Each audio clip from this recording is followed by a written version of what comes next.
Cease fire के बाद भी अगर मिसाइलों का भीषण प्रहार जारी हो तो आप समझ जाइए कि बारूदी हसरतों का अभी काम तमाम नहीं हुआ है, बल्कि इस जंग ने एक नया मोड़ ले लिया है। इजराइल की मिसाइलों ने नए टारगेट सेट कर दिए हैं।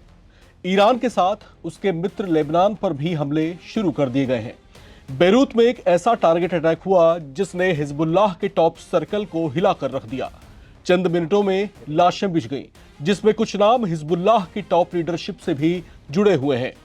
इजराइल की आईडीएफ ने सीना ठोक कर इसे एक बड़ी सफलता बताया है, लेकिन ऐसा करके कहीं उसने मिडिल ईस्ट में एक नई जंग को ट्रिगर तो नहीं कर दिया, क्योंकि आईडीएफ जिन्हें मारकर फूला नहीं समा रहा वो कोई और नहीं बल्कि हिजबुल्लाह चीफ नईम कासिम का सगा भतीजा और उनका personal secretary Ali Yusuf Hershey था। यह हिजबुल्लाह चीफ का सबसे अजीज और चहीता था। लेबनान ने इजराइल डिफेंस फोर्सेस के इस हमले को उसकी बड़ी गुस्ताखी करार दिया है, जिससे पूरे बेरूत में गुस्से की नई लहर पैदा हो गई है। पिछले 2 दिनों में ही इजराइल ने लेबनान पर इतनी भयानक बमबारी की है जितनी पिछले 30 सालों में भी देखने को नहीं मिली थी। अब तक 1500 लोगों की मौत हो चुकी है और हर बढ़ते कदम के साथ मौतों और घायलों का आंकड़ा लगातार बढ़ता ही जा रहा है।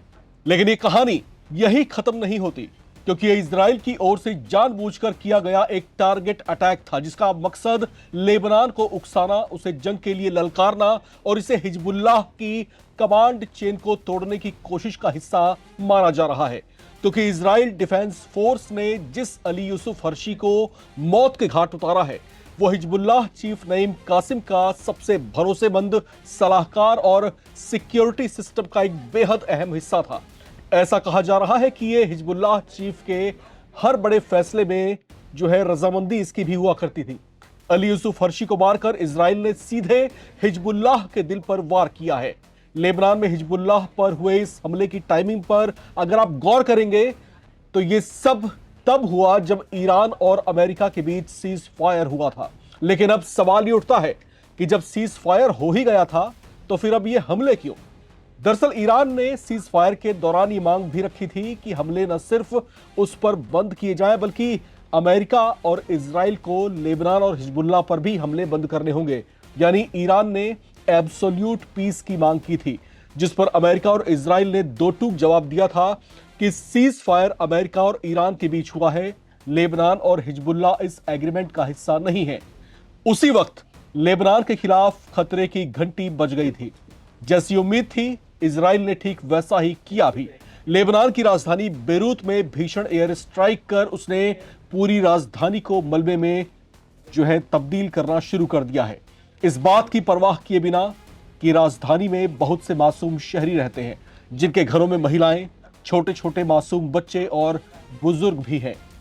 हालांकि इजराइल की इस बारूदी जंग का दूसरा पक्ष भी कम विस्फोटक नहीं है, क्योंकि अब हिजबुल्लाह ने भी साफ कर दिया है कि वो खामोश नहीं बैठेगा।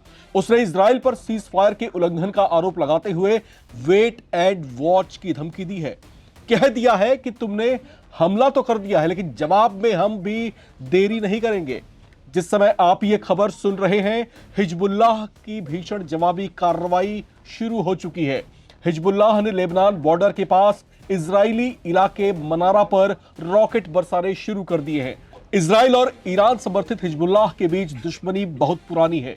ईरान के साथ अमेरिका ने भले ही जंग रोक दी है, लेकिन हिजबुल्लाह और आईडीएफ के बीच शुरू हुए हमले एक्शन रिएक्शन का खतरनाक चक्र बनता जा रहा है। इजराइल इस हमले को अपने दुश्मनों के खात्मे का मिशन बता रहा है, तो वहीं ईरान समर्थित शक्तियां इजराइल को अपने लिए बड़ा खतरा बताते हुए उसे कड़ा सबक सिखाने पर उतारू दिख रही है, जो अंतहीन झगड़े की शक्ल ले रहा है। लिहाजा मिडिल ईस्ट अभी युद्ध के खतरे और उसके घातक परिणामों के खतरे से बाहर नहीं है। कुछ आलोचक इसे नेतन्याहू के ग्रेटर इजराइल के मिशन का हिस्सा बता रहे हैं, जो इजराइल की सीमा का विस्तार कर दूर दूर तक यहूदी बस्तियों को बसाने का समर्थन करते हैं। ऐसे में कुछ बुद्धिजीवी इस जंग को कहीं ना कहीं सैद्धांतिक तौर से मुस्लिम वर्सेस यहूदी के चश्मे से भी देखने की कोशिश कर रहे हैं।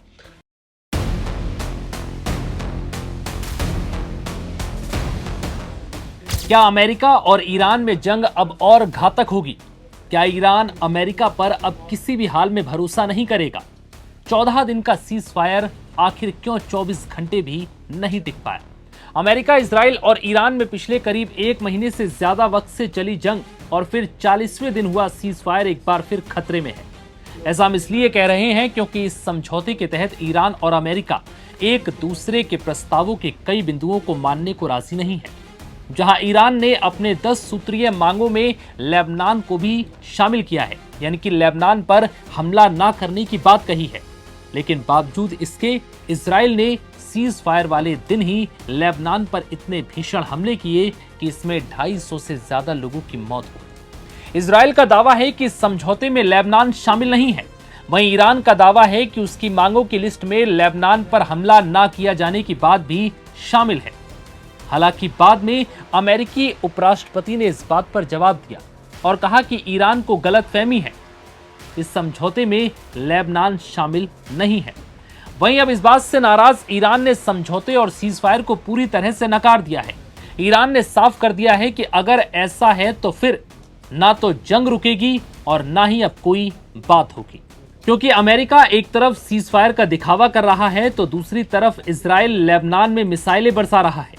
दरअसल लेबनान ईरान का सबसे शक्तिशाली सहयोगी है। जब ईरान और इजराइल में जंग छिड़ी थी तो लेबनान ने ईरान के पक्ष में खड़े होकर इजराइल पर कई ताबड़तोड़ हमले किए थे, जिससे इजराइल को भारी नुकसान पहुंचा था। वहीं अब इजराइल लेबनान में हिजबुल्लाह का वजूद मिटाने की कसम खा चुका है। इजराइल का मानना है कि अब इस माहौल में अगर वो पीछे हटा तो लेबनान पर हमले कम करने की अगर कोशिश की तो कल यही हिजबुल्लाह इजराइल के लिए बड़ा खतरा बनकर उभरेगा। वहीं लेबनान पर इजराइल के हमले के बाद ईरान ने अब किसी भी समझौते और सीजफायर को मानने से इनकार कर दिया। ईरान ने आरोप लगाया कि 24 घंटे के भीतर ही सीजफायर डील की 3 शर्तों को तोड़ दिया गया। ईरान न सिर्फ लेबनान पर इजरायली हमलों से नाराज है, बल्कि उसने अमेरिका पर भी गंभीर आरोप लगाए हैं। ईरान की संसद के अध्यक्ष मोहम्मद बागेर गालिबाफ ने कहा कि सीजफायर की 10 प्रमुख शर्तों में से 3 का उल्लंघन होने के बाद ना तो किसी सीजफायर का मतलब बचा है और ना ही अब किसी बातचीत का मतलब। सीजफायर के टूटने से नाराज ईरान ने स्ट्रेट ऑफ हॉर्मुज को फिर से बंद कर दिया। ईरान की सरकारी समाचार एजेंसी फार्स के अनुसार इजराइल द्वारा लेबनान में हमास समर्थक संगठन हिजबुल्लाह के खिलाफ किए जा रहे हमले में अब तक 250 लोगों की मौत हो चुकी है, जबकि 800 से ज्यादा लोग घायल हैं। इन्हीं हमलों के विरोध में ईरान ने हॉर्मुज स्ट्रेट को बंद करने का फैसला लिया। बता दें कि ईरान और अमेरिका के बीच सीज फायर को लेकर बुधवार को सहमति बनी थी।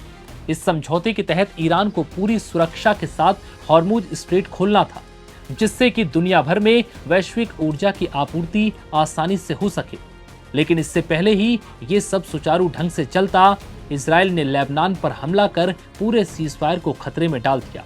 अब ऐसे कयास लगाए जा रहे हैं कि ये सीज फायर जल्द ही पूरी तरह से टूट सकता है और एक बार फिर अमेरिका, ईरान और इजराइल में भीषण जंग देखने को मिल सकती है।